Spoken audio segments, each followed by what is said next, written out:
September 12th, 1958, 11:47 at night. The air inside the Lennox Lounge was thick enough to choke a man, but Big Sam Foster wasn't choking on smoke. He was choking on the $50,000 promised to him for the life of his best friend. His hand shook as he wrapped his fingers around the pistol grip hidden in his jacket, a cold piece of steel that was about to change Harlem history forever. Before the jazz stops and that hammer falls, make sure you're subscribed to the channel, because in a world of snakes, you need to know how to spot the venom.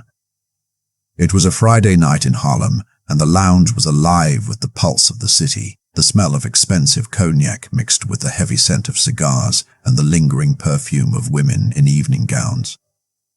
A saxophone player was pouring his soul out on stage, the notes drifting through the haze like ghosts, but Big Sam couldn't hear the music. All he could hear was the pounding of his own heart, beating against his ribs like a trapped bird.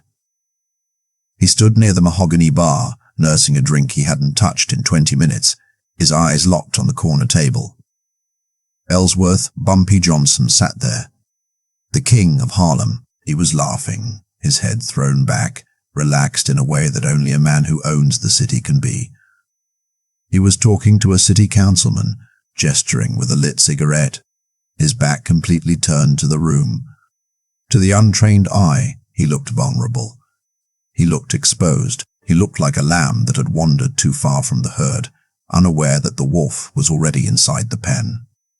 But Bumpy Johnson had never been a lamb, and he certainly wasn't unaware. Big Sam took a breath that rattled in his chest. $50,000. In 1958, that was a fortune. Enough money to buy a house in Queens, enough to vanish to Miami, enough to pay the crushing medical bills that were slowly killing his youngest daughter. That was the price the 5 families had put on Bumpy's head, and they had chosen the one man Bumpy trusted with his life to collect it. Sam had been Bumpy's shadow for 5 years. They had eaten at the same tables, driven the same cars, and survived the same wars. Bumpy called him brother, and now that brother was about to become his executioner. Sam took a step forward, then another. The noise of the crowd seemed to drop away, replaced by a high-pitched ringing in his ears. He moved through the tables like a phantom, unnoticed by the revelers, unnoticed by the waiters. He was part of the furniture, the bodyguard who was always there, so nobody looked twice. He was 6 feet away now, then 4, then 2.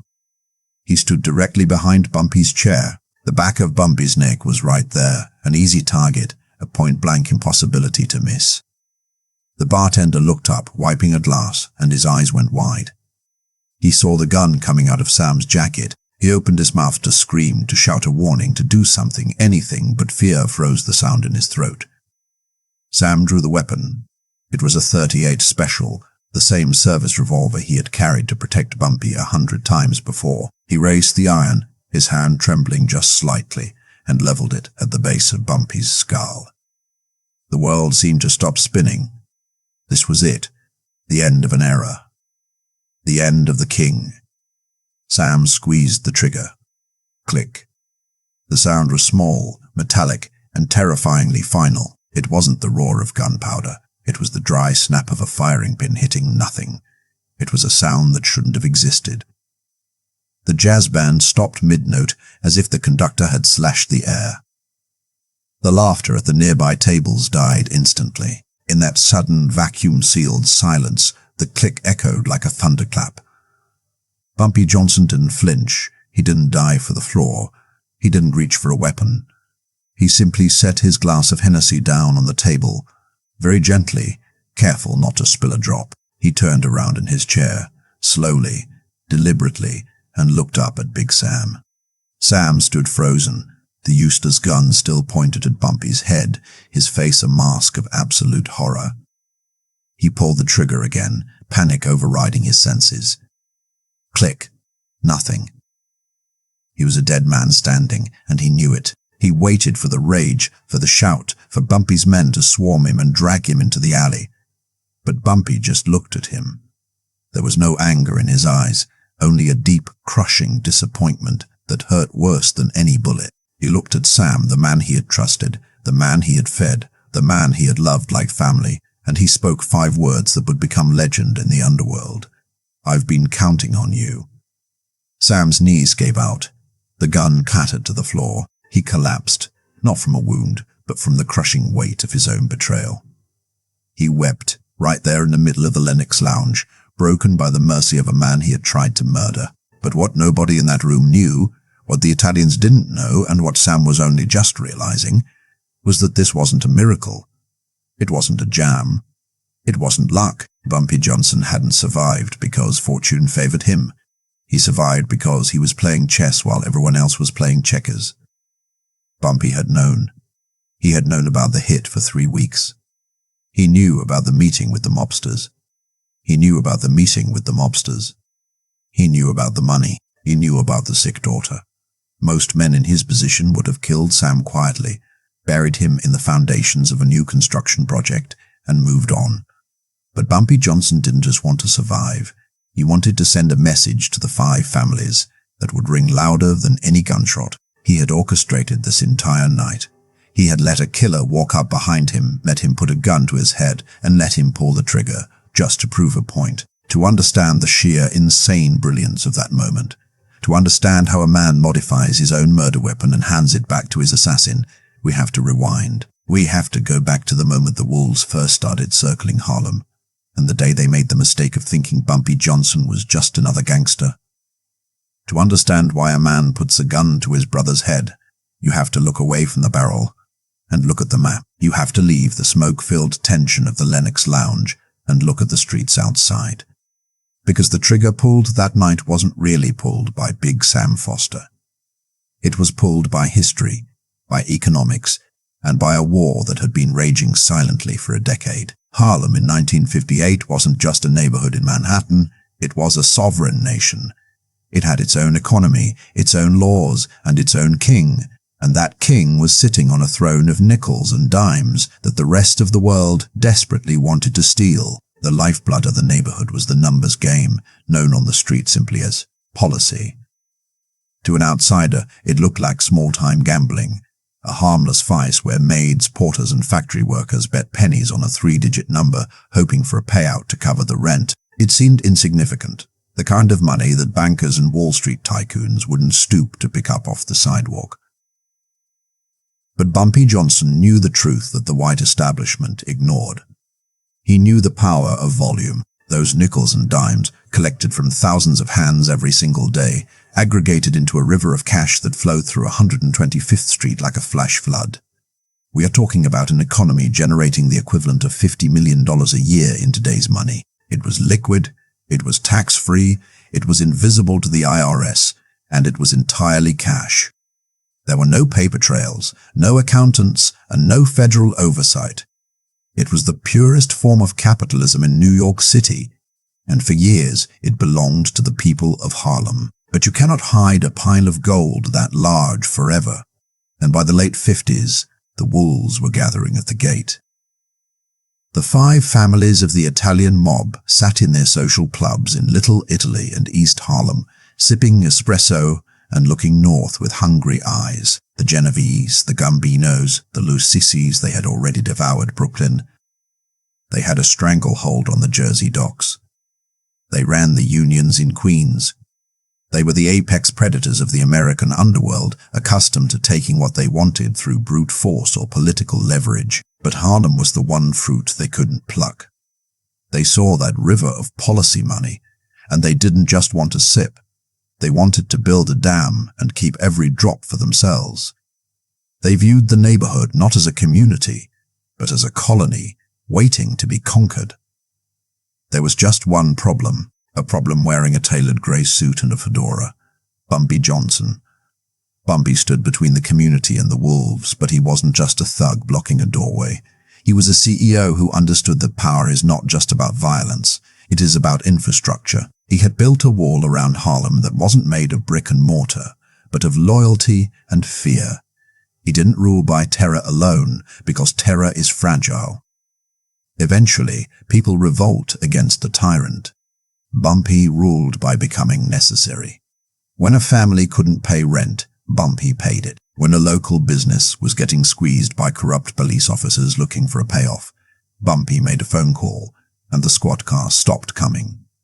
He embedded himself into the pavement of the city, becoming as essential as the water pipes and the electric lines. The Italians didn't understand this ecosystem. They thought violence was the universal language. So in the mid-50s they started probing. They sent enforcers up to 116th Street to muscle in on the collections, tough guys with baseball bats and thick accents who thought they could intimidate the local runners.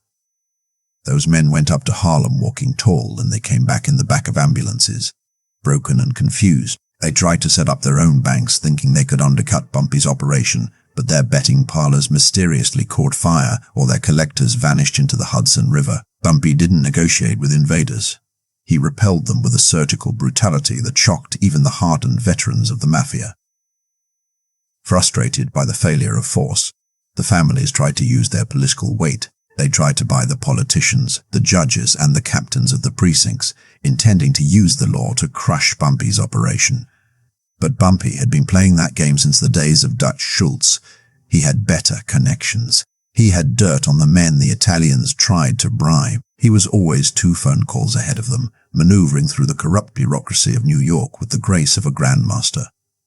By the summer of 1958, the stalemate was absolute. The 5 families were the most powerful criminal organization in America, yet they were being held at the gate by one man with a chessboard mind.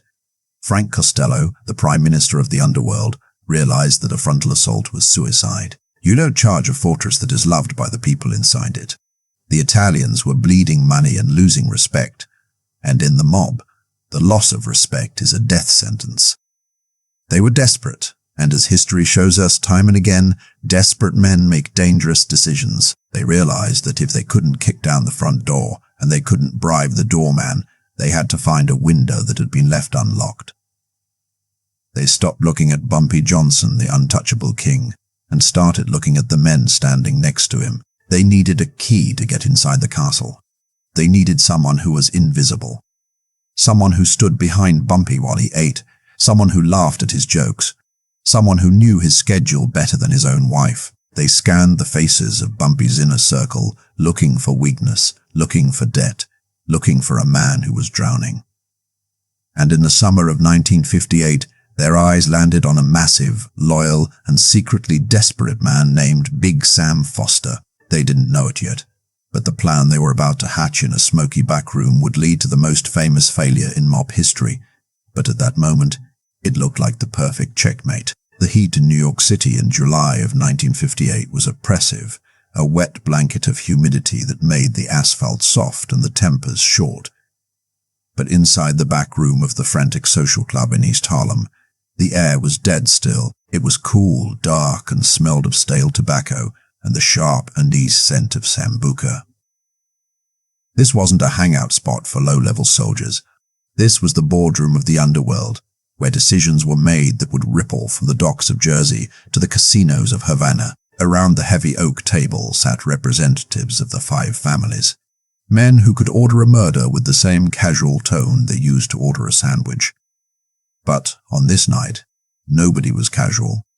Frank Costello, the man they called the Prime Minister, sat at the head of the table. He was a man who preferred logic to violence, a man who believed that war was bad for business. But as he looked around at the faces of his associates, he saw the one thing a boss never wants to see: frustration. For years, they had operated under the assumption that every man had a breaking price or a breaking point, and for years, Bumpy Johnson had proven them wrong on both counts. The Bumpy problem wasn't just an annoyance anymore. It was a financial hemorrhage. Costello broke the silence, his voice flat and lacking any theatrical anger.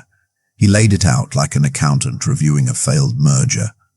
They had tried force, sending their best enforcers into the heart of Harlem, only to have them return broken or not return at all. They had tried politics, sliding envelopes of cash to precinct captains and judges, only to find that Bumpy's blackmail files were more persuasive than their money.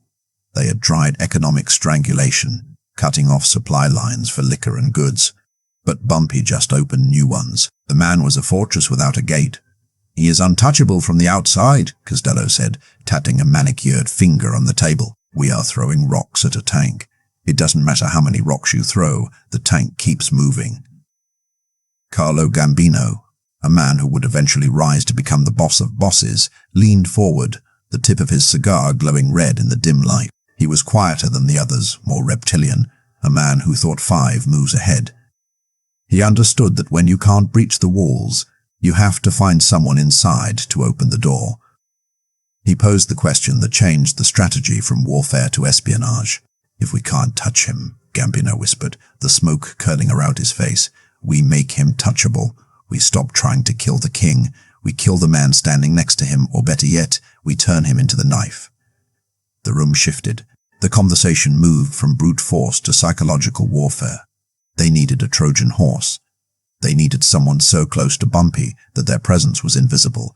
Someone who could walk a loaded gun into the Lennox Lounge without anyone blinking an eye. They didn't need a hitman. They needed a brother.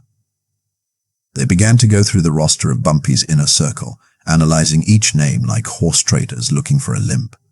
There was Illinois Gordon, Bumpy's right hand, but he was too smart, too ideologically committed to the cause of Harlem. There was Junie Bird, but he was too erratic. They needed someone steady, someone who was physically imposing, but perhaps not intellectually fortified against the kind of manipulation the mob excelled at. Then, a name was tossed onto the table like a winning card. Big Sam Foster. Sam was perfect on paper. He was massive, 6'4" and 260 pounds of muscle, a physical deterrent who had taken bullets for Bumpy in the past. To the outside world, his loyalty was absolute. But the men in that room knew that loyalty is often a luxury of the comfortable. They didn't look at Sam's strength. They looked for his cracks. They knew that a man with that much responsibility often carried hidden burdens. Was it gambling? Was it women? Was it pride? They didn't know about the sick daughter yet. They didn't know about the tuberculosis eating away at his child's lungs, or the unpaid bills stacking up on his kitchen table. But they knew human nature.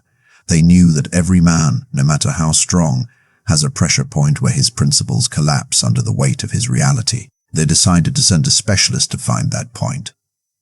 They called for Tony Marinai. Tony wasn't a soldier, he was a salesman of sin. He didn't break legs, he broke spirits. He was the kind of guy who could talk a starving man out of his last loaf of bread. The mandate given to him was simple and chilling. Dig into Big Sam's life. Find the pain. Find the thing that keeps him awake at night. And when you find it, offer to make it go away for the price of 1 bullet. The meeting broke up just before dawn. The men filed out into the humid New York night, getting into their Cadillacs and Lincolns, satisfied that they had finally solved the equation. They believed they were acting out of genius, making a cold, calculated business decision that Bumpy Johnson would never see coming. But in their arrogance, they forgot one crucial variable. When you hunt a predator, you have to be very careful that you don't step into a trap he set for you a long time ago. They thought they were picking a pawn to knock over the king, but they were about to hand the king the very weapon he would use to destroy them. To the 5 families sitting in that smoke-filled room, Samuel Foster was just a logistical variable, a lockpick made of flesh and bone to be used and discarded. But you have to understand that in the streets of Harlem, Big Sam was a monument. Standing 6'4" and weighing 260 pounds, he was a mountain of a man, a slab of granite carved into the shape of a bodyguard. He didn't just walk next to Bumpy Johnson, he orbited him like a moon, his gravity pulling away any threat that dared to get too close. He had been with Bumpy since 1953, and in the underworld, 5 years is a lifetime. They weren't just employer and employee, they were survivors of the same wars. When Dutch Schultz's old crew tried to ambush Bumpy outside the Cotton Club in '54, it was Sam who stepped in front of the muzzle flash. He took 2 bullets in the shoulder that were meant for the king, and he didn't even fall. He just returned fire with his good arm and drove Bumpy to safety. Bumpy sat by Sam's hospital bed for 3 days straight, refusing to leave until the fever broke. That is the kind of bond that isn't written in contracts, it is written in blood. Bumpy called him brother, and when Bumpy Johnson used that word, it meant that you were protected under the same iron umbrella that shielded him. But the tragedy of Big Sam Foster, and the reason he is remembered not as a monster, but as a victim, is that his armor only faced outward. To the world, he was invulnerable, a man who could snap a poor cue like a toothpick and stare down a loaded shotgun. But inside, behind the wall of muscle and the stone-faced glare, Sam was crumbling. He was a man being eaten alive by a force he couldn't shoot, couldn't intimidate, and couldn't punch into submission.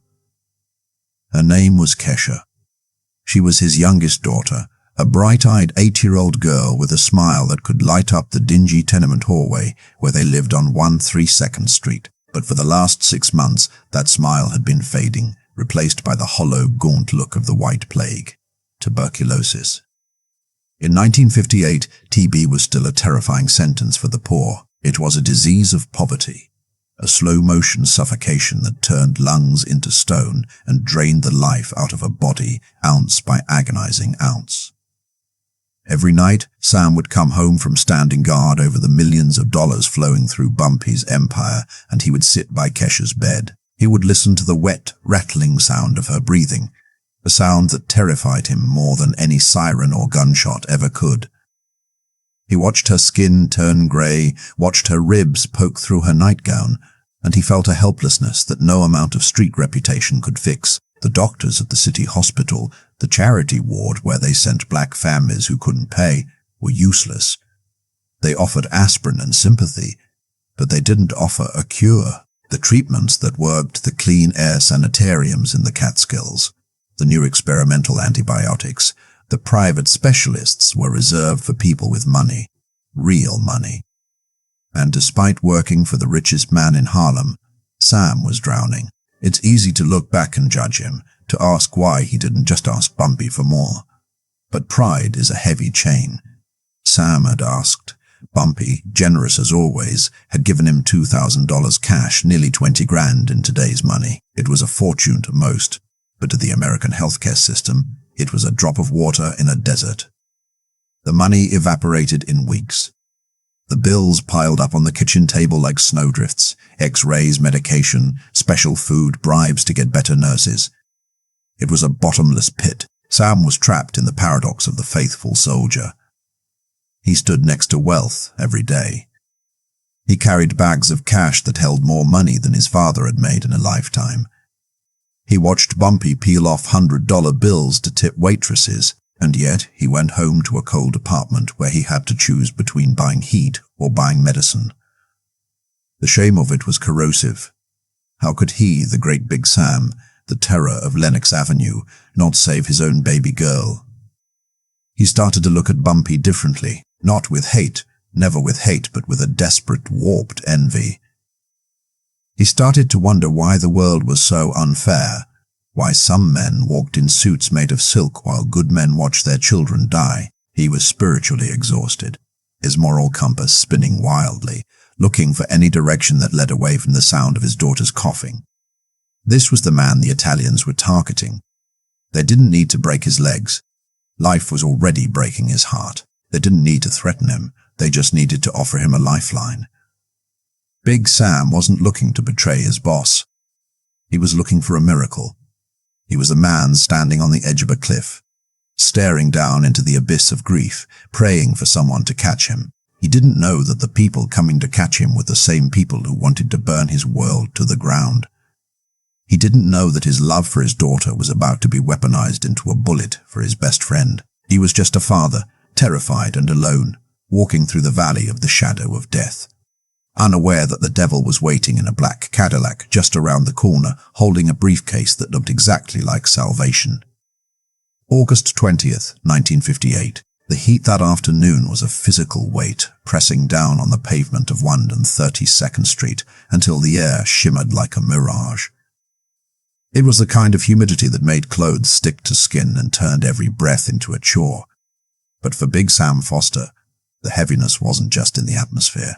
He was walking home from the drugstore, a small brown paper bag in his massive hand, containing a bottle of cough syrup that he knew, deep down, was as useless as praying for rain in a drought.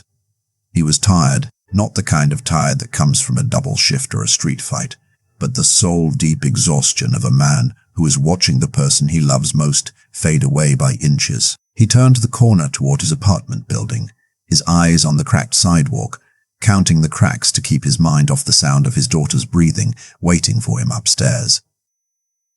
He didn't see the car at first. In a neighborhood of beat-up Fords and Chevys, it looked like a spaceship that had landed in the middle of a war zone. It was a 1958 Cadillac Series 62, jet black, polished to a mirror shine that reflected the crumbling brick tenements around it. It sat idling at the curb, the low rumble of its V8 engine purring like a large, dangerous cat. Sam slowed down. His instincts, sharpened by 5 years of guarding the most targeted man in New York, flared to life. His hand drifted instinctively toward his waistband, toward the cold steel of his .38, but the rear window of the Cadillac rolled down with a smooth electric hum. There was no gun pointing out, no threat, just a face. It was Tony Marinai. They called him Tony the Fixer in the underworld, but he didn't look like a mobster. He looked like an insurance salesman or a high-end tailor. He was wearing a cream-colored linen suit that looked impossibly crisp in the sweltering heat, and he was smiling. It wasn't a predatory smile, not the kind a wolf gives a sheep. It was a warm, sympathetic smile, the kind a doctor gives a patient before delivering bad news.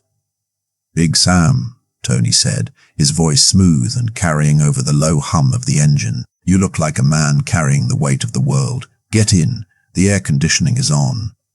Sam should have kept walking. He should have drawn his weapon. He should have done 1,000 things that would have saved his soul. But the promise of cool air and the curiosity of a desperate man are powerful drugs. He opened the heavy door and slid into the back seat. The change was instant. The noise of the street vanished, replaced by the hushed silence of soundproofing and the smell of expensive leather and vanilla. It was 20 degrees cooler inside, a sanctuary from the hell outside. Tony didn't waste time with small talk. He didn't ask about the Yankees or the weather. He turned in his seat, looking at Sam with eyes that seemed to know too much. "How is she, Sam?" he asked quietly. "How is little Kesha?" The question hit Sam harder than a fist. He stiffened, his hand tightening on the paper bag. "Don't you talk about my family," he rumbled, his voice low and dangerous. "You don't know me." "I know enough," Tony replied, his voice dropping to a whisper that felt like a secret shared between old friends. "I know she's been sick for 6 months. I know the doctors at the charity ward are letting her die because they don't care about a little girl from Harlem. I know you asked Bumpy for help, and I know he gave you crumbs. $2,000? For a man who makes millions? That's not loyalty, Sam. That's an insult." Sam didn't answer. He couldn't. The truth of Tony's words stung because they echoed the dark thoughts Sam had been fighting in his own head for weeks. Tony saw the hesitation, the crack in the armor, and he drove a wedge right into it. "You're a good soldier, Sam. You've taken bullets. You've bled. And for what? So Bumpy can wear silk suits while your daughter coughs blood in a cold room? Loyalty is a beautiful thing, my friend, but loyalty doesn't pay for the Swiss sanatoriums. Loyalty doesn't buy the new experimental drugs. Money does." Tony reached down to the floorboard and lifted a black leather briefcase. He set it on the seat between them and popped the latches. The sound was loud in the quiet car. He opened the lid. Inside, stacked in neat, tight rows, were bundles of cash. $100 bills, $50,000. In today's economy, imagine opening a briefcase and staring at $500,000 in cold, hard currency. The smell of it filled the car, the scent of ink, paper, and raw power. Sam stared at it. He couldn't help himself. He was looking at his daughter's life. He was looking at a house with a backyard. He was looking at a world where he didn't have to be afraid every time the rent was due. $50,000, Tony said softly. Tax-free, unmarked. Yours, all of it. Enough to fly Kesha to Denver, to Arizona, to Switzerland. Enough to get her the best doctors in the world. She doesn't have to die, Sam. You have the power to save her. You just have to make a choice. Sam tore his eyes away from the money and looked at Tony. "What do I have to do?" he asked, though he already knew. The air in the car suddenly felt colder. "One moment," Tony said, his face hardening, the salesman mask slipping just enough to reveal the shark underneath. "September 12th. Lennox Lounge. You know the routine. You're behind him. You're always behind him. You'll wait for the right moment. One shot to the back of the head. Clean. Quick. Then you walk out the back door. We have a car waiting. By sunrise, you and your family are on a plane to Miami. New names. New papers. A fresh start. And if I say no, Sam whispered. Tony closed the briefcase with a snap. Then you get out of this car. You go upstairs. You give your daughter that cough syrup, and you watch her die. And then you go back to work for Bumpy, knowing that you could have saved her, but you chose to save a gangster instead. That's the choice, Sam. It's not about betrayal. It's about who you love more, the man who pays you peanuts, or the little girl who calls you daddy. The silence that followed was heavy enough to crush a man's spine. Sam looked at the briefcase, then at the door handle. He was standing at the crossroads of his life. One road led to honor and grief. The other led to shame and survival. He didn't say yes. He didn't take the money. Not then. I need to think, Sam said, his voice shaking. Take your time, Tony smiled, knowing he had already won. But don't take too long. Kesha doesn't have that much time. Sam opened the door and stepped back out into the brutal heat of 132nd Street. The humidity hit him like a physical blow. The Cadillac pulled away, sliding silently into traffic, disappearing like a dark dream. Sam stood on the sidewalk, the paper bag with the cough syrup still clutched in his hand. He looked up at his apartment window. He hadn't taken the money, and he hadn't agreed to the hit.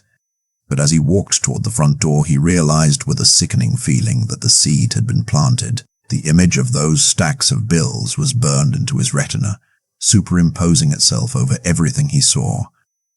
He didn't know it yet, but he had just let the devil in. He thought he could wrestle with the temptation, thought he could find another way, but the poison Tony had poured into his ear was already working its way into his bloodstream. Little did he know that as he walked up those stairs, he wasn't just walking toward his apartment. He was walking into a mental prison that would torture him for the next 3 weeks. A prison where the only key was a trigger pull. The human mind is a fortress, designed to keep out fear and doubt. But once you let a single thought of betrayal inside, it spreads like a virus.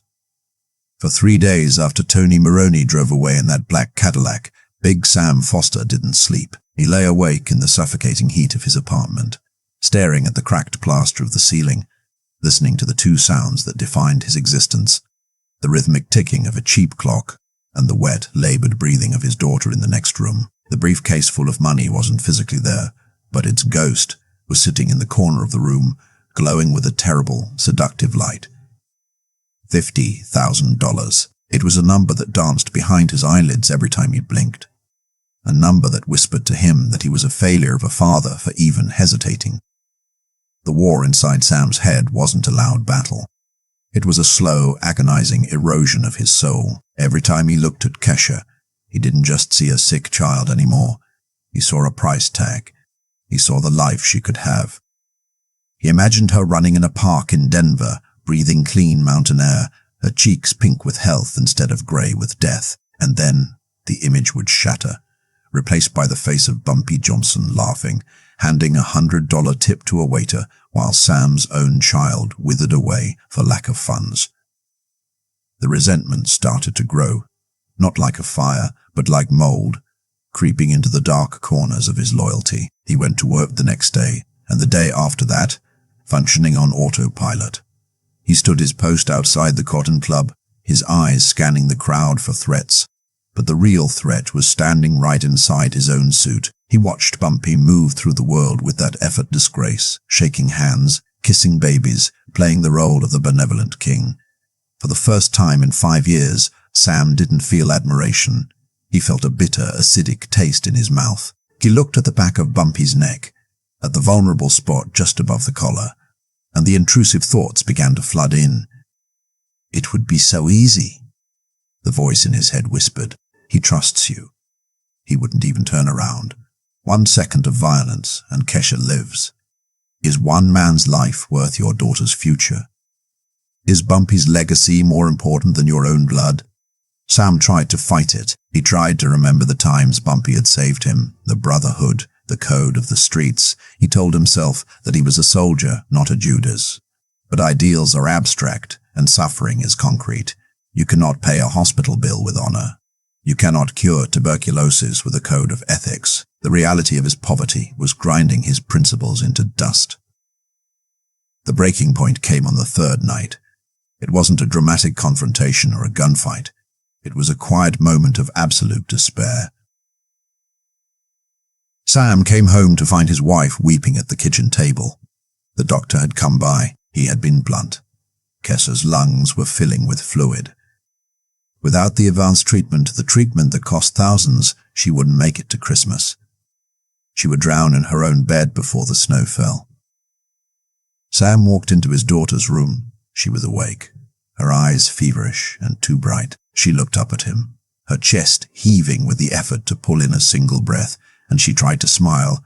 "Daddy," she wheezed, her voice thin as paper. "It hurts." That was it. The war ended right there. The soldier died, and the desperate father took control. The moral ambiguity vanished. There was no longer a choice between good and evil. There was only a choice between life and death, and Sam chose life. He walked out of the room, his face set in stone, the tears drying on his cheeks before they could fall. He didn't look back. He didn't hesitate. The love for his friend Bumpy Johnson was still there, but it had been eclipsed by a primal, terrifying need to protect his young. He walked down the stairs to the payphone on the corner of 130 Talent and Lennox. It was raining now, a slow, miserable drizzle that slicked the streets with oil and grime. Sam fished a dime out of his pocket, a dime that felt heavier than a gold bar. He dialed the number Tony Maroney had written on the back of a matchbook. The phone rang twice. "Yeah?" Tony's voice was crisp, awake, waiting. "It's Sam," he said, his voice sounding like it belonged to a stranger. "I'm in." "I knew you were a smart man, Sam," Tony replied, the smile audible even through the wire. "September 12th. Half the money now, half after the job is done." "I want the first 25,000 tomorrow," Sam demanded, trying to salvage some scrap of dignity by taking control of the terms. "And I want it in small bills." "Done," Tony said. "Welcome to the winning side." Sam hung up the phone and leaned his forehead against the cold metal of the booth. He closed his eyes and exhaled, waiting for the relief to wash over him, waiting for the feeling of salvation. But it didn't come. Instead, a cold, sickening dread settled in his stomach.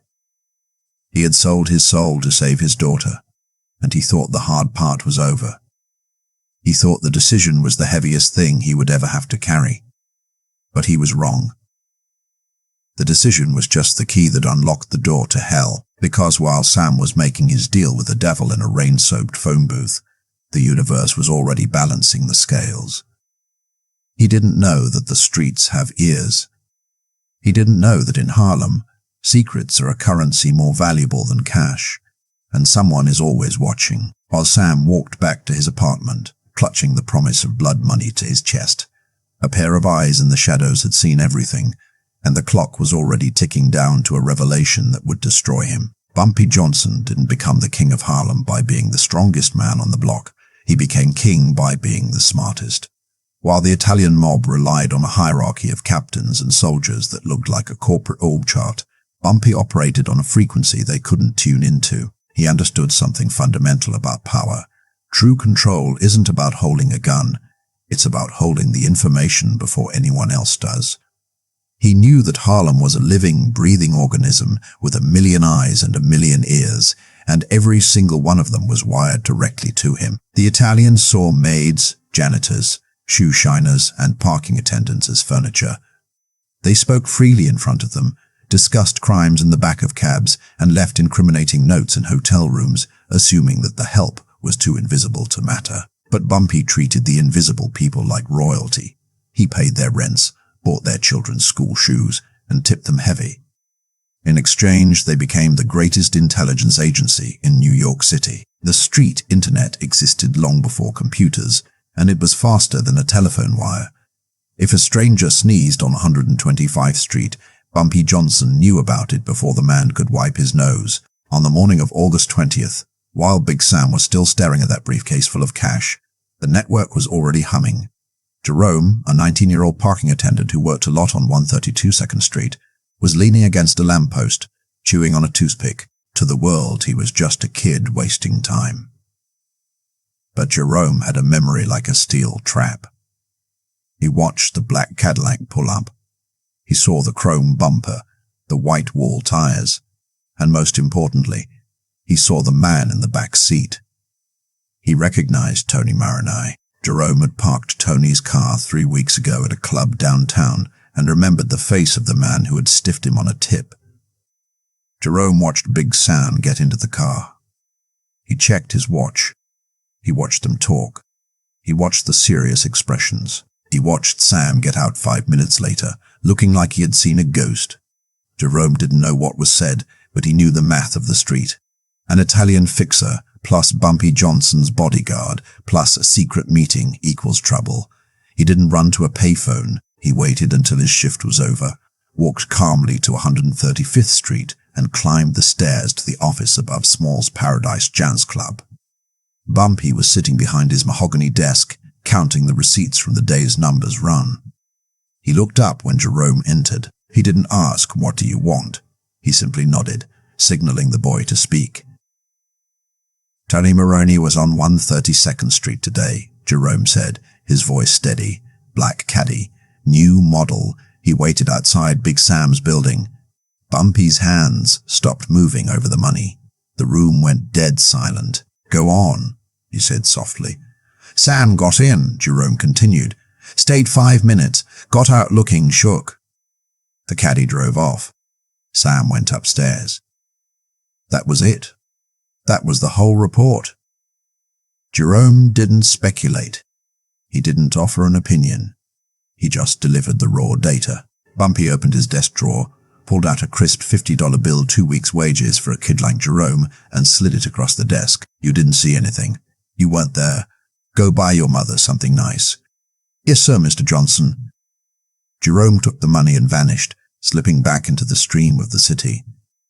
Bumpy sat alone in his office for a long time. The jazz from the club below vibrated through the floorboards, a low, thumping bass line that matched the rhythm of his thoughts. He lit a cigarette and watched the smoke curl up toward the ceiling. He was putting the puzzle pieces together with the speed of a supercomputer. Why would Tony Maroney, a high-level bagman for the Genovese family, be talking to Sam? They weren't friends. They didn't run in the same circles. There was only one reason for the Italians to approach a bodyguard, to open a door that was locked. Bumpy thought about Sam. He thought about the loyalty, the years of service, the bullets Sam had taken. But then he thought about the other variable in the equation.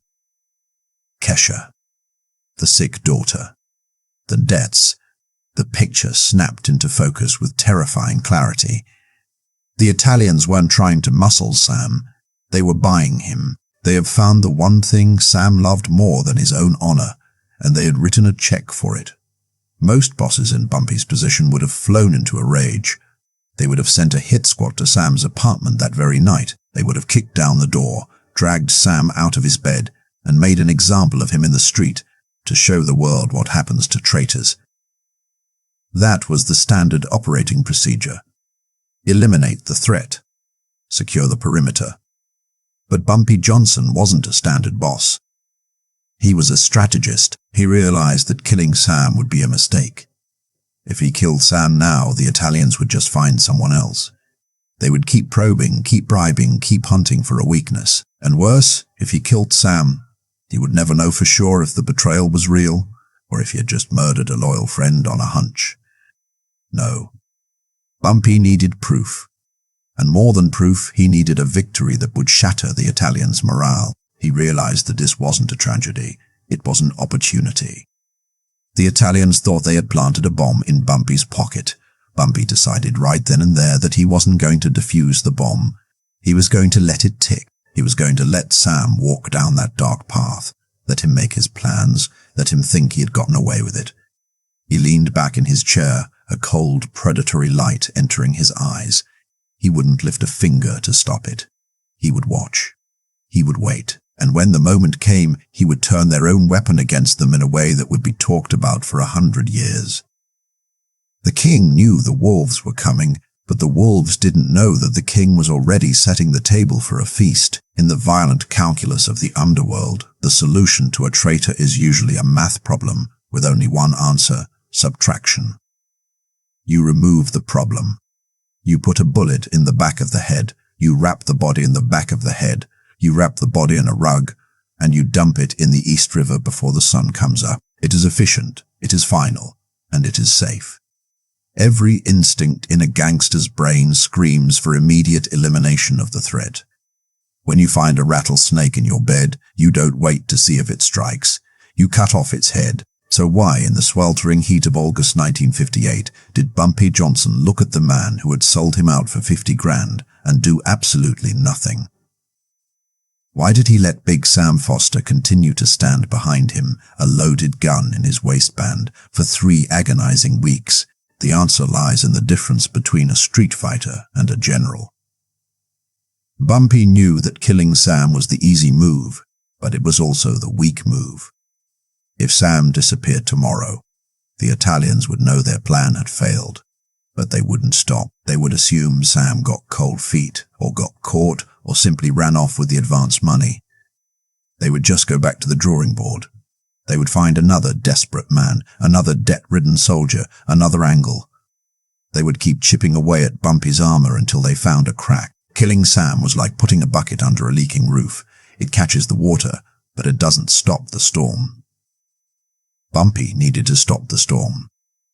He needed to send a message so terrifyingly absolute that the 5 families would never dare to recruit one of his men again. He realized that simply surviving an assassination attempt wasn't enough. He had to choreograph it. He had to turn the hit into a piece of theater. He decided on a strategy that was bordering on suicidal. He would allow the plot to proceed. He would allow the plot to proceed. He would let Sam believe the secret was safe. He would let the tension build, let the Italians get confident, let the money change hands. He wanted Sam to walk into that lounge, draw that weapon, and pull that trigger in front of 300 witnesses. Why?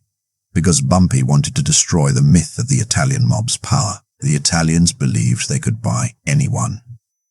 They believed that loyalty was just a commodity with a price tag. By letting Sam get all the way to the finish line and then revealing that he had known the entire time, Bumpy would prove that his intelligence network was superior to their money. He would show that in Harlem you can't even buy a breath of air without Bumpy Johnson giving you permission to inhale. For the next 20 days, Bumpy played the role of his life. He ate dinner with Sam. He joked with him. He drove with him. Imagine the nerves of steel required to sit in a car with a man who you know has agreed to murder you. Bumpy watched Sam closely. He saw the sweat on Sam's brow. He saw the way Sam's hands shook when he lit a cigarette. He saw the way Sam's hands shook when he lit a cigarette. He saw the guilt eating him alive. Bumpy wasn't just surviving. He was studying. He was watching a man disintegrate under the weight of his own conscience. There was a cruelty to it, yes. Bumpy could have stopped Sam on day 1. He could have pulled him aside, given him the money for the surgery, and sent him away. But Bumpy wasn't a saint. He was a king, and a king cannot afford to be soft when his kingdom is under siege. He needed Sam to be the villain of the story so that Bumpy could be the hero. He needed the betrayal to be consummated so the forgiveness could be legendary. This was the gamble of the century. It relied on absolute precision. If Bumpy miscalculated, if Sam decided to shoot him early, if Sam used a different gun, if anything went wrong by a fraction of an inch, Bumpy would be dead. He was betting his life on his ability to read human nature. He was betting that Sam wouldn't shoot until the specific date the Italians had set. He was trusting the rigidity of the mob's orders more than he trusted his own bulletproof vest. He spent those nights in his office, smoking chain cigarettes, staring at the ceiling, playing the scenario out in his mind. He needed to neutralize the weapon. He couldn't trust Sam not to shoot, so he had to make sure that when Sam did shoot, the gun would refuse to obey. He needed to strip the teeth out of the wolf without waking it up. Most men would have cracked under the pressure. Most men would have killed Sam just to get a good night's sleep. But Bumpy Johnson found a strange comfort in the danger. He realized that this wasn't just a hit, it was a test. The universe was asking him if he was truly the king of Harlem. And to pass the test, he had to look death in the face and make it blink. He stubbed out his cigarette, picked up the phone, and dialed a number in Brooklyn. He didn't need a hitman. He needed an engineer. To defeat a soldier, you use a sword. To defeat an assassin, you use a shield. But to defeat a betrayal that hasn't happened yet, Bumpy Johnson knew he needed something far more complex. He needed a lie made of steel. He didn't need more firepower. He needed a prop. The brilliance of his plan hinged on a single mechanical failure. And Bumpy wasn't the kind of man to leave that failure up to chance or prayer. He couldn't just hope Sam's gun would jam. He had to guarantee it. 3 days after he decided to let the plot play out, Bumpy took a ride. He left the neon lights of Harlem behind and drove deep into the industrial darkness of Brooklyn, to a neighborhood where the warehouses sat silent and the fog rolled in off the waterfront. He parked in an alley behind a nondescript shoe repair shop and knocked on a heavy steel door. The man who opened it was named Victor. To the neighbors, Victor was a quiet immigrant who fixed heels and soles. To the underworld, he was Michelangelo with a metal file. He was a master gunsmith who had been modifying weapons for the mob for 20 years. He could make a shotgun whisper. He could make a pistol automatic. He could scrub a serial number so clean it looked like the metal was born that way. But when Bumpy laid a standard issue 38 special on the workbench and told him what he wanted, even Victor paused. "You want a gun that doesn't work?" Victor asked, wiping grease from his hands with a rag, his eyebrows raised in confusion. "Mr. Johnson, usually people pay me to make sure they do work." "I don't want a broken gun, Victor," Bumpy said, his voice low and serious. "I want a gun that lies. It has to look exactly like this one. It has to weigh the same to the gram. The trigger pull has to feel identical. The cylinder has to rotate. But when the hammer falls, I need silence. No bang. No bullet. Just a click." Victor picked up the revolver. He spun the cylinder. He understood the gravity of the request immediately. This wasn't a toy. This was a magic trick where the price of failure was a funeral. "If the balance is off by an ounce," Victor muttered, examining the weapon under a harsh desk lamp, "he will feel it. A man knows his own gun like he knows his wife's hand. If the trigger is too loose, he will check it. If the hammer doesn't snap, he will know it's been tampered with." "That's why I came to you," Bumpy replied. "Can you do it?" Victor didn't answer. He just put on his spectacles and went to work. For the next 72 hours, the gunsmith performed a surgery of microscopic precision. He took a brand new 38 Special, identical in make and model to the one Big Sam carried, and he began to dismantle it. He didn't just remove the firing pin. That would have been too obvious. If Sam looked at the gun, he would see the hole. Instead, Victor filed the pin down. He shaved it by fractions of a millimeter, shortening it just enough so that when the hammer flew forward, the pin would stop a hair's breadth away from the primer of the bullet. It would look perfect. It would move perfect. It would move perfect. It would move perfectly, but it would strike nothing but air. Then came the acoustics. A dry fire sounds different than a live fire, but Bumpy needed the mechanical sound to be convincing enough to mask the lack of an explosion for that split second. Victor adjusted the tension on the mainspring. He weakened it, softening the blow of the hammer so that the metal-on-metal impact wouldn't ring too hollow. He weighted the grip with lead shavings to match the exact heft of a fully loaded weapon, compensating for the weight difference of the internal modifications. When Bumpy returned 3 days later, the gun was sitting on the velvet cloth of the workbench. It looked lethal. It smelled of gun oil. Bumpy picked it up. He felt the cold steel. He sighted down the barrel. He cocked the hammer. The sound was crisp clack. He squeezed the trigger. Click. It was a masterpiece of deception. It was a weapon that had been neutered, a tiger with its teeth pulled out, but to the naked eye, it was still a man-eater. Bumpy looked at Victor. "It's perfect." "It is a dangerous game you are playing," Victor said, accepting the envelope of cash Bumpy handed him. "Even a blank gun can get you killed if the other guy has a real one." "He won't have a real one," Bumpy said. pocketing the dummy weapon. Not by the time I'm done. Bumpy walked out into the Brooklyn night with the fake gun heavy in his coat pocket. He had the prop. Now he needed the stage. He had to figure out a way to switch this dummy gun with the real loaded revolver that Big Sam carried every single day. And he had to do it without Sam, who was paranoid, guilty, and watching his back, noticing a thing. It was a heist where the target wasn't a bank vault, but a holster on a man's hip. And the deadline was fast approaching. Stealing a man's loyalty is easy. All you need is a checkbook and a moment of weakness. But stealing a man's gun, that requires a magician. And on September 8th, 1958, Bumpy Johnson had to pull off the greatest magic trick of his life. He had the dummy weapon in his pocket. Victor's masterpiece of engineering. But it was useless unless he could get it into Big Sam's holster without the bodyguard noticing. This was the most dangerous part of the entire operation. Big Sam wasn't a fool. He was a veteran of the streets. He knew the weight of his iron, the smell of it, the way it sat against his hip. If Bumpy tried to make the switch while Sam was sleeping, he risked waking him up. If he tried to do it in the car, he risked being seen.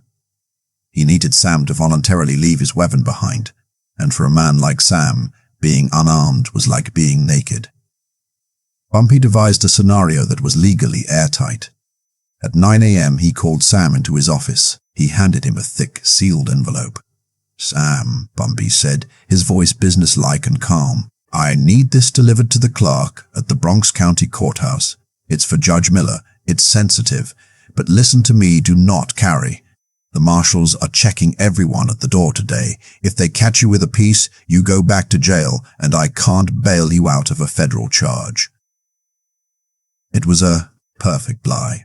The courthouse was the one place a gangster couldn't bring his tools. Sam nodded, accepting the logic. "I'll leave my piece at home, boss. I'll be back by noon."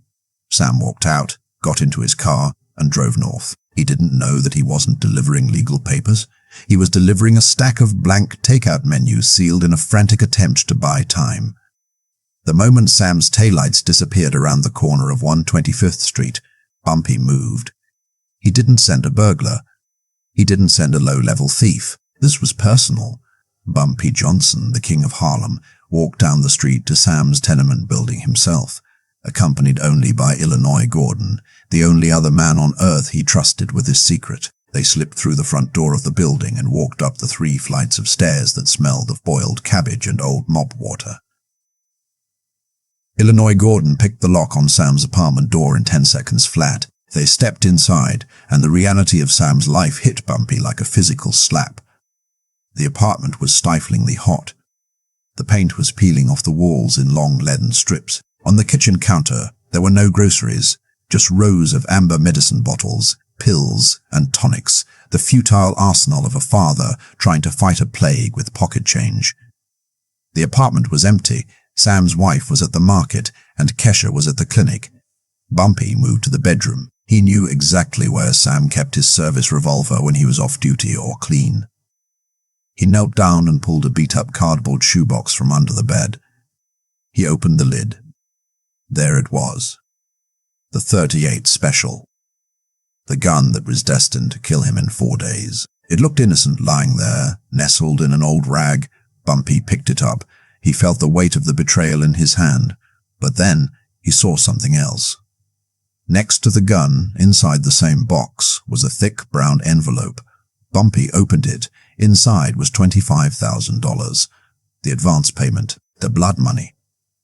Illinois Gordon looked at the cash, his eyes narrowing. "We should take it," he whispered. "It's dirty money, Bumpy. We should take it and leave him nothing." Bumpy looked at the cash, then at the gun, then around at the poverty of the room. "No," Bumpy said, placing the money back exactly as he found it. "If we take the money, he panics. If he panics, he becomes unpredictable. Let him keep it. Let him think he's safe. I don't want his money, Gordon. I want his soul." Bumpy reached into his coat pocket and pulled out Victor's dummy gun. He placed it in the shoebox, nesting it into the rag so it sat at the exact same angle as the real one. He took the real gun, the lethal one, and shoved it into his waistband. The switch was done. It had taken less than 2 minutes. They backed out of the apartment, locking the door behind them. They walked back out into the sunshine of Harlem. Two men in expensive suits, leaving a building where dreams went to die. When Big Sam came home 2 hours later, frustrated by the long line at the courthouse, he went straight to the bedroom. He checked the box. He saw the gun. He saw the money. He let out a sigh of relief. He picked up the weapon and slid it into his holster. He felt the weight. It felt right. He checked the cylinder. It was loaded. He had no idea that he had just strapped a paperweight to his hip. He had no idea that the mechanism inside had been neutered by a genius in Brooklyn. He thought he was carrying death, but he was carrying a practical joke. The stage was now set. The actors were in place. The props were ready. All that was left was the performance. Bumpy Johnson went back to his office, poured himself a drink, and looked at the calendar. September 12th was circling closer like a shark. He had disarmed the assassin, but he still had to survive the moment. He still had to sit in that chair, turn his back, and wait for the click. The heist was over, but the psychological torture was just beginning. September 12th, 1958. The day dawned grey and humid, the kind of New York morning that feels like a wet wool blanket draped over the city. But for Big Sam Foster, the sun might as well have been blacked out entirely.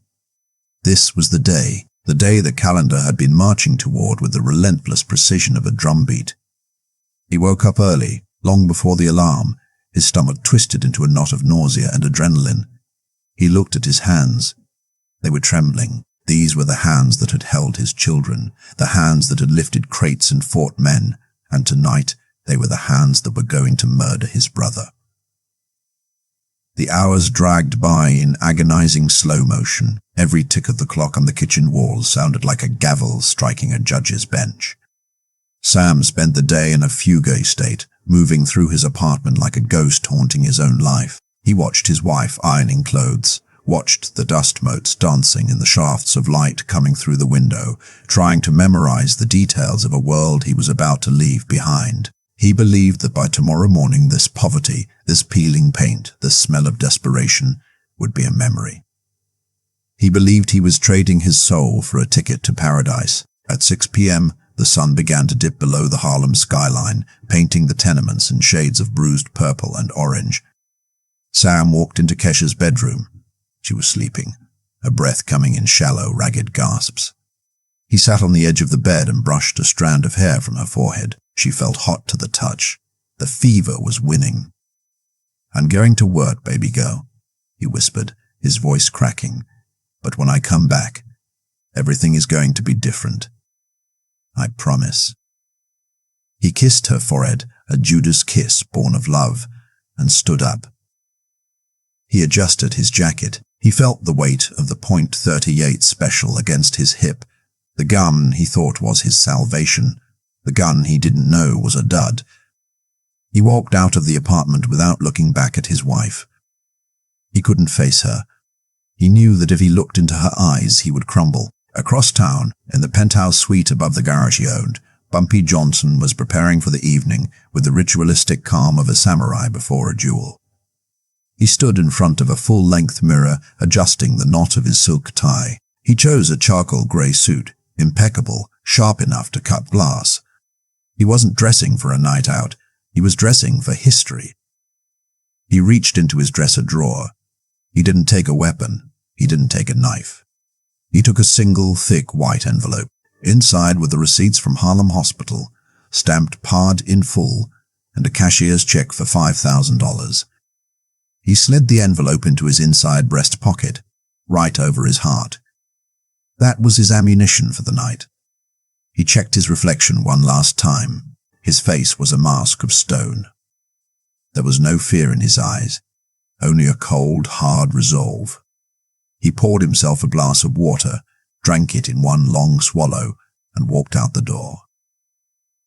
The Lennox Lounge on Lennox Avenue and 120 Worth Street was the beating heart of Harlem's nightlife. By 11 p.m., it was packed to the rafters.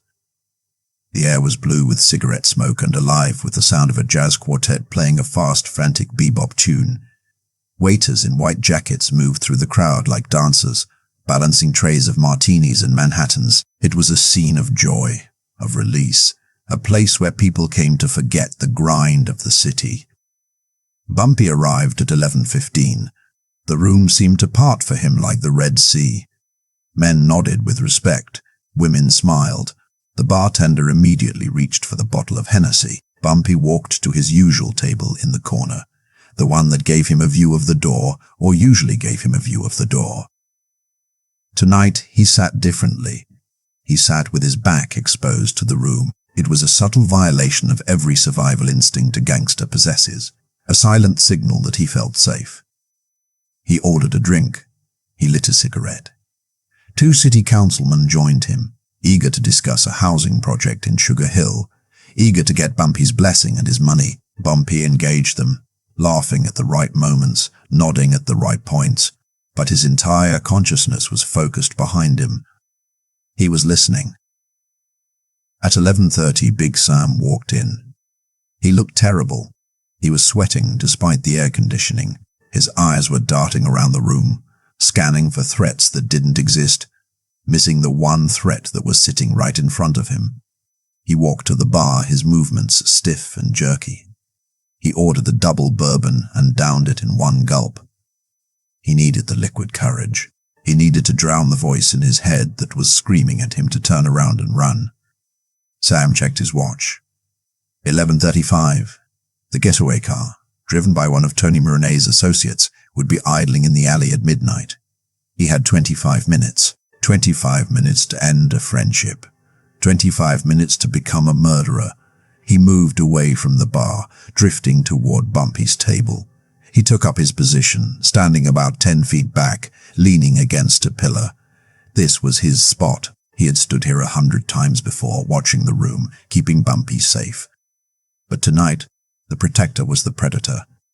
The tension in the air was invisible to everyone but Bumpy. To the councilman, Bumpy was a charming host.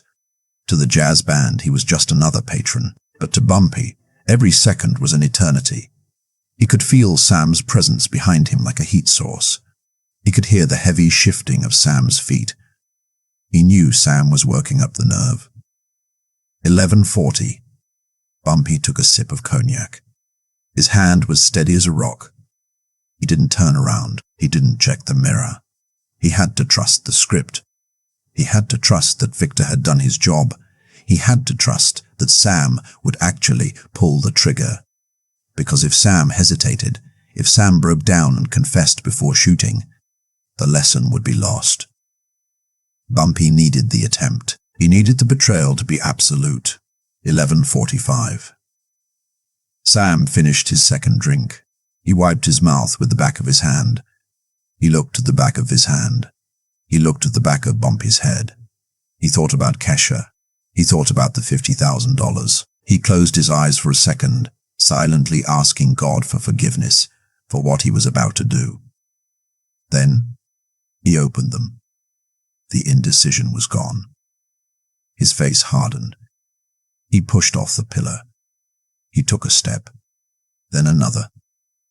The noise of the club seemed to fade into a dull roar. He slipped his hand inside his jacket. His fingers found the checkered grip of the revolver. It felt cold. It felt heavy. It felt like the end of the world. Bumpy heard the step. He heard the shift in the fabric of Sam's suit. He knew. He took a drag of his cigarette and exhaled a long, slow plume of smoke. He didn't tense his muscles. He didn't brace for impact. He simply waited for the sound that would change everything. The countdown was over. The game was on. The clocks in the Lennox Lounge read 11:47. In the timeline of Harlem history, this is the minute where everything hangs suspended. A single breath held by the universe before the plunge. To the 300 people in the room, it was just another minute of jazz and gin. But to Big Sam Foster, it was the longest minute of his life. He moved through the crowd like a sleepwalker waking up in a nightmare. The noise of the club, the clinking glass, the laughter, the saxophone faded into a dull, underwater hum. All he could hear was the rushing of blood in his ears, a sound like a subway train roaring through a tunnel. His vision narrowed. The peripheral details of the room vanished. The tables, the lights, the women in their dresses, they all dissolved into grey static. The only thing in focus, the only thing that existed in the entire world, was the back of Bumpy Johnson's head. Sam was 4 feet away now, close enough to smell the smoke from Bumpy's cigarette. Close enough to see the stitching on his collar. He stopped. This was the kill zone. This was point blank. His hand went into his jacket. The movement was practiced, smooth, the muscle memory of 5 years of service taking over. He gripped the handle of the .28 Special. His palm was slick with sweat, but his grip was firm. He drew the weapon. The bartender, a man named Marcus who had been pouring drinks at the Lennox for 20 years, looked up at that exact second. He saw Big Sam, the loyal dog, standing behind his master. He saw the gun rise. Marcus's eyes went wide, white circles of panic in the dim light. He opened his mouth to scream, to shout, "Gun!" or "Get down!" but the air wouldn't come. He was paralyzed by the sheer impossibility of what he was seeing. It was like watching a man's own right arm try to strangle him. Sam raised the gun. He leveled the sights at the base of Bumpy's skull. His arm didn't shake. The adrenaline had frozen his nerves into a state of hyper-clarity. He wasn't thinking about his daughter anymore. He wasn't thinking about the money. He was thinking about the mechanics. Squeeze, recoil, run. Inside the gun, the mechanism that Victor the gunsmith had surgically altered was waiting. As Sam began to apply pressure to the trigger, the cylinder rotated. The next chamber, loaded with a live round, locked into place behind the barrel. The hammer began to rise, pulling back against the mainspring. Sam squeezed, 4 pounds of pressure. The sear released. The hammer snapped forward with lethal speed. It was a mechanical action that had happened millions of times in the history of violence. Metal striking metal to ignite a primer, to burn powder, to send lead flying faster than the speed of sound. But this time, physics failed. The hammer fell. It struck the transfer bar. The firing pin surged forward, hungry for the primer of the bullet, but Victor had filed that pin down by exactly 2 millimeters. It was a gap smaller than the thickness of a coin, but it was the distance between life and death. The pin stopped. It kissed the air just shy of the bullet. Click. It wasn't a bang. It wasn't a roar. It was a sharp, dry snap. In the cacophony of the nightclub, that click should have been swallowed up. But the universe has a sense of irony. At that precise second, the jazz band ended a song. The drummer hit the final crash cymbal, and the room fell into that brief, expectant silence before applause. And in that silence, click. The sound echoed off the tin ceiling. It was the loudest sound Sam had ever heard. It vibrated up his arm. His brain couldn't process it. He expected the kick of recoil. He expected the spray of blood. He expected chaos. Instead, he was standing there in the quiet, holding a gun that had refused to kill. Panic, cold and sharp, spiked in his chest. A misfire, a bad round. Sam didn't think. He reacted. He squeezed the trigger again, desperately. The cylinder turned. The hammer rose. The hammer fell. Click. And again. Click. 3 times. 3 failures. The probability of 3 consecutive misfires with factory ammunition is statistically 0. This wasn't bad luck. This was sabotage. The realization hit Sam like a physical blow to the stomach. The room seemed to tilt. He looked at the gun in his hand as if it had turned into a snake. He looked at the bartender who was staring at him with his mouth open. And then he looked at Bumpy. Bumpy hadn't moved. He hadn't ducked. He hadn't flinched at the sound of the hammer falling inches from his brain. He was sitting there, calm as a statue, holding his glass of cognac mid-air. He took a slow, deliberate sip. He set the glass down on the table with a soft clink that sounded like a judge's gavel. Sam's breath caught in his throat. His heart hammered against his ribs so hard he thought it would crack them. He lowered the gun. His legs felt like water. He understood now. He understood why the gun didn't work. He understood why the gun didn't work. He understood why Bumpy was so exposed. He understood that he hadn't walked into an assassination. He had walked into an execution, and he was the one on the chopping block. The silence stretched out, agonizing and perfect. 300 people were starting to turn. They saw the gun. They saw the bodyguard. They saw the king. They saw the tableau of betrayal frozen in time. And then Bumpy Johnson began to turn his chair round. The silence in the Lennox Lounge wasn't just quiet, it was heavy. It pressed down on the room like physical weight, suffocating the laughter, the music, and the air itself. 300 pairs of eyes were locked on the corner table, witnessing a scene that defied every rule of the street. A gunman stood frozen. A victim sat alive. And the distance between them was measured not in feet, but in betrayal. Bumpy Johnson turned his chair. He didn't spin around like a cowboy in a movie. He moved with the slow, terrifying deliberation of a tank turret, traversing to face a target. The legs of his wooden chair scraped against the floor, scritch a sound that seemed to tear through the room. He faced Big Sam.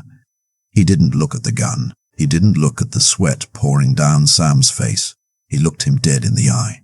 Sam was trembling so violently now that the useless revolver rattled in his grip. He wanted Bumpy to yell. He wanted Bumpy to curse him, to draw a weapon, to strike him. Anger he could understand. Violence he could handle. But Bumpy didn't give him that release. Bumpy's face was a mask of profound, heartbreaking disappointment. It was the look of a father watching a son burn down the family home. Bumpy took a breath, and then he spoke. His voice wasn't loud, but in the pin-drop silence of the room, it carried to the back wall. He didn't ask why. He didn't say, "How could you?" He delivered a sentence that was carefully chosen to strip Sam of his last shred of dignity. "I've been counting on you." Those 5 words hit Sam harder than a slug from a .45. They tore through his armor. "I've been counting on you." It wasn't a statement of trust. It was a statement of knowledge. In that instant, Sam realized the horror of his position. Bumpy wasn't saying, "I trusted you in the past." He was saying, "I've been counting on you to pull that trigger tonight." Sam's knees buckled.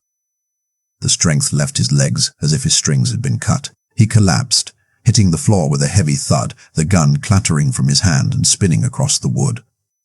He didn't scramble for it. He didn't try to run. He just knelt there, head bowed, a giant man reduced to a sobbing wreck. "I'm sorry," Sam choked out, the words wet with tears. "Bumpy, I'm sorry. My girl, my little girl." "I know," Bumpy said. He stood up now, rising from his chair to tower over the kneeling man. He adjusted his suit jacket, smoothing the lapels. "You think I don't know about Kesha? You think I don't know she's coughing blood? You think I don't know about the $50,000 in that briefcase?" A gasp went through the room. The audience, the hustlers, the players, the politicians suddenly understood. This wasn't just a failed hit. This was a setup. Bumpy Johnson had known the price on his own head, down to the penny. Sam looked up, his eyes red and confused. You knew?" "I knew before you took the money, Sam," Bumpy said, his voice dropping to a register of cold steel. "I knew when Tony Maroney got in your car. I knew when you called him back. I knew when you picked up that advance. I watched you for 3 weeks. I ate with you. I drank with you. And I waited. I waited to see if you were a man or a rat." Bumpy stepped closer, his polished shoe inches from Sam's hand. "I gave you every chance to come to me. I gave you 3 weeks to say, 'Boss, I'm in trouble. Boss, they're squeezing me.' If you had asked, I would have given you the world. But you didn't ask. You sold me. You sold 5 years of brotherhood for a stack of paper." The cruelty of the truth washed over Sam. He realized that his secrecy had been a delusion. He had been living in a glass house, and Bumpy had been watching him undress his soul every single night. The shame was absolute. He covered his face with his hands, weeping openly, the sound of his grief echoing off the walls. Bumpy looked around the room.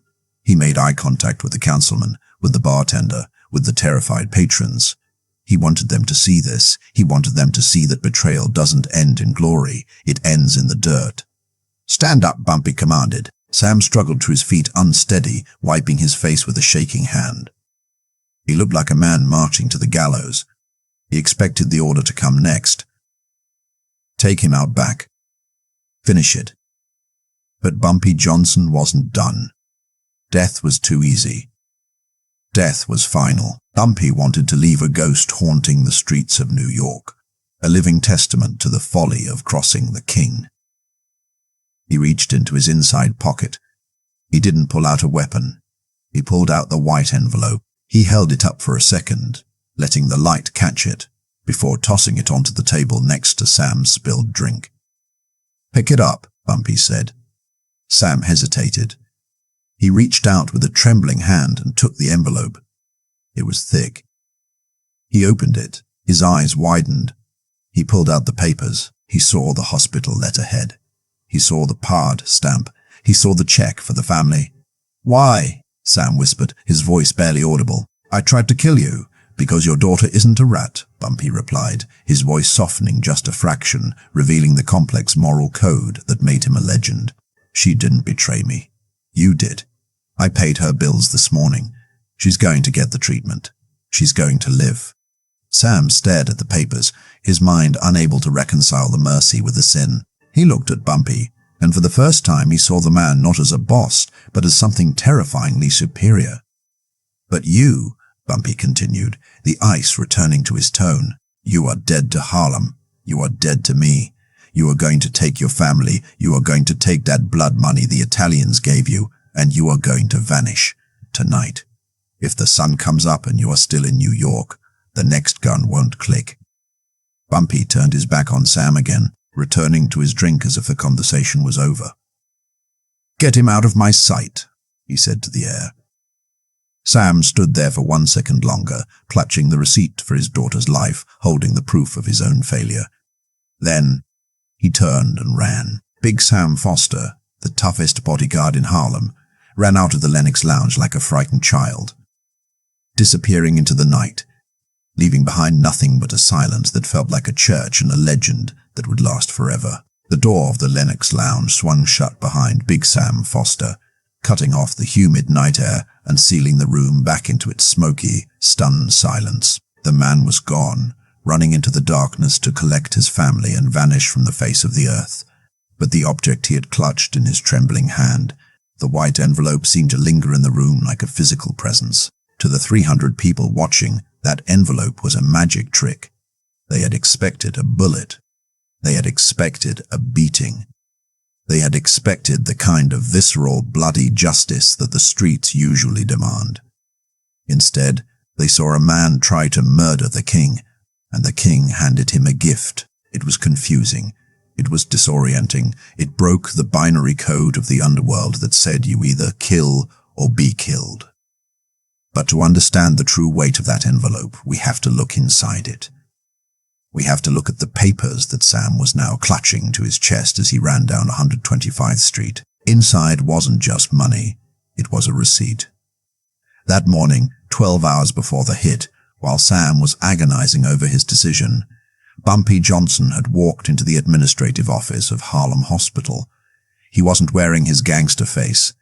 He was wearing his community face. He walked up to the billing clerk, a woman who had spent years watching poor families turned away, and asked for the file of Kesha Foster. When the clerk hesitated, Bumpy didn't threaten her. He didn't slam a gun on the counter. He simply placed a stack of cash on the desk. "She has tuberculosis," Bumpy said quietly, "and her father is indisposed. I'm taking care of the dead." He paid every cent. The x-rays, the medication, the bed fees, the projected costs for the next 6 months of treatment at a specialist facility upstate. He paid it with the casual grace of a man buying a newspaper. He asked for a receipt, stamped and dated. Then he wrote a personal check for $5,000, enough to feed a family for a year, and slicked it in with the receipt. Why? Why save the daughter of the man who was sharpening a knife to put in your back? Because Bumpy Johnson operated on a moral plane that the Italian mob couldn't comprehend. The Italians believed in vendetta, blood, root and stem. If a man crosses you, you kill him, you kill his brothers, you burn his house. It is a philosophy of total scorched earth. But Bumpy believed in justice. And justice, true justice, requires precision. He knew that Kesha was innocent. He knew that she was the lever the Italians had used to pry Sam's loyalty apart. If Bumpy had let her die, or if he had punished Sam by hurting his family, he would have been no better than the wolves waiting at the gate. He would have been just another thug. By saving the girl, Bumpy wasn't just doing a good deed. He was proving a point. He was proving that he was the protector of Harlem, even for the children of traitors. He was proving that while the Italians used money to buy death, he used money to buy life. Back in the Lennox Lounge, Bumpy watched the door settle. He sensed the confusion in the room. He knew that the story of what just happened would spread through New York before sunrise, but he needed to make sure the right story spread. He needed to control the narrative. He turned to the room. He didn't shout. He didn't stand on the table. He simply raised his voice enough to cut through the lingering tension. "Let me make something clear," Bumpy said, his eyes scanning the crowd, locking onto the faces of the hustlers, the players, and the spies he knew were listening. The Italians, the 5 families, they think they understand us. They think they can walk into our house and buy the furniture. They think that because we are poor, we have no honor. They think that because we are hungry, we will eat our own. He paused, letting the words sink in. He picked up his glass of Hennessy, swirling the amber liquid. "They found a man with a sick child," Bumpy continued, his voice hardening, "and instead of helping him, they used him. They dangled his daughter's life in front of him like a carrot on a stick. That is who they are. They are merchants of misery." He took a step forward, his presence filling the room. "But this is Harlem. We don't do business like that. Big Sam made a mistake.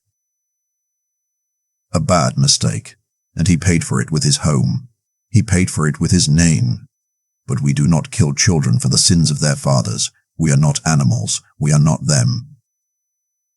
The room was so quiet you could hear the ice melting in the glasses. The people were captivated. They were witnessing the construction of a myth in real time. Bumpy wasn't just a gangster anymore.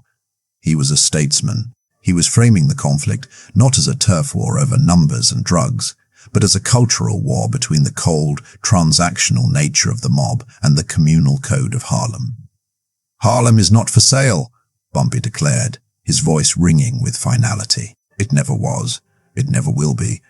And anyone who thinks they can come up here and turn brother against brother, anyone who thinks they can buy our loyalty with a suitcase of cash, they are going to learn what Big Sam just learned." He raised his glass high. "We are not the ones who need protection. They are." "To Harlem," Bumpy toasted. "To Harlem," a voice shouted from the back, then another, then the whole room. "To Harlem, to Bumpy." The cheer that went up wasn't the raucous yelling of a party. It was the deep, guttural roar of a people who had just been reminded of their own worth. The jazz band kicked back in, hitting a triumphant swinging rhythm. The drink started pouring again. The tension broke, replaced by a fierce, electric pride.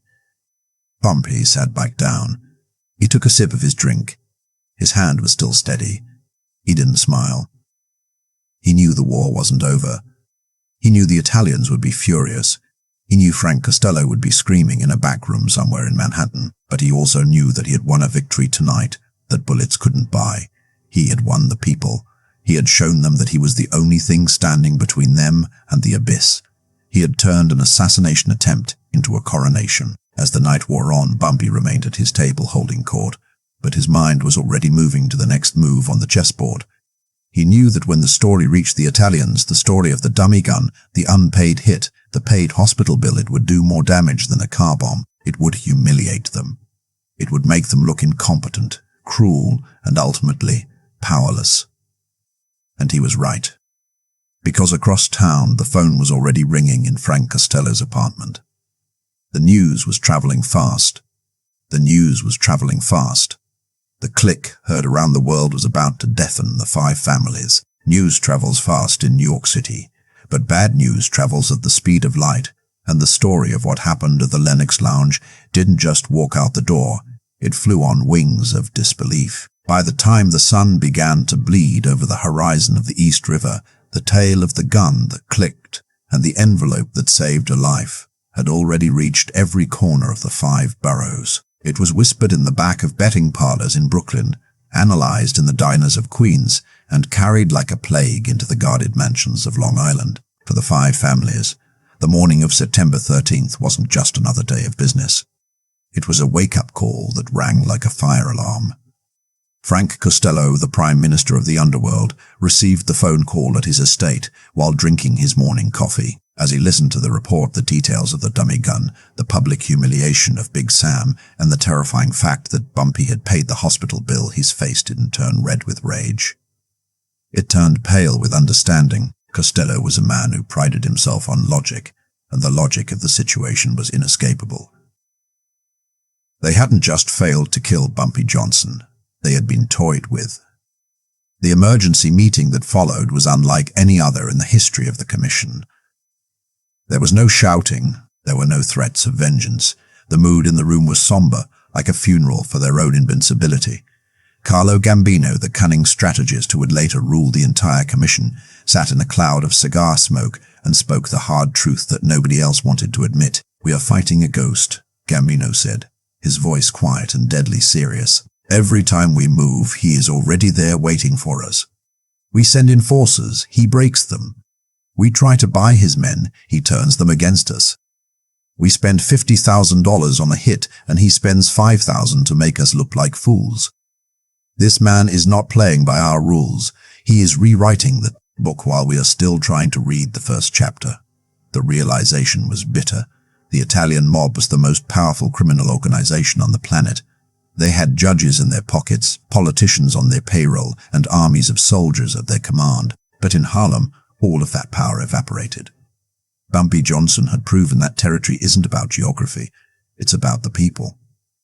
He had secured the loyalty of his neighborhood so completely that the mob couldn't find a single crack in the pavement to slip through. The decision was made before lunch.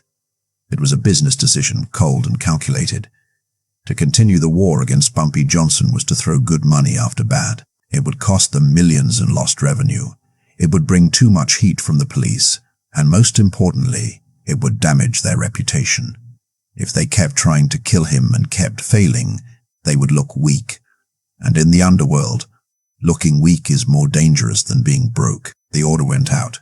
Stand down. It was an unprecedented retreat. For the first time, the 5 families, the conquerors of New York, drew a line on the map and said, "We do not cross 110th Street." They ceded Harlem to Bumpy Johnson. They exaded Harlem to Bumpy Johnson. They acknowledged his sovereignty. It wasn't a treaty signed with ink.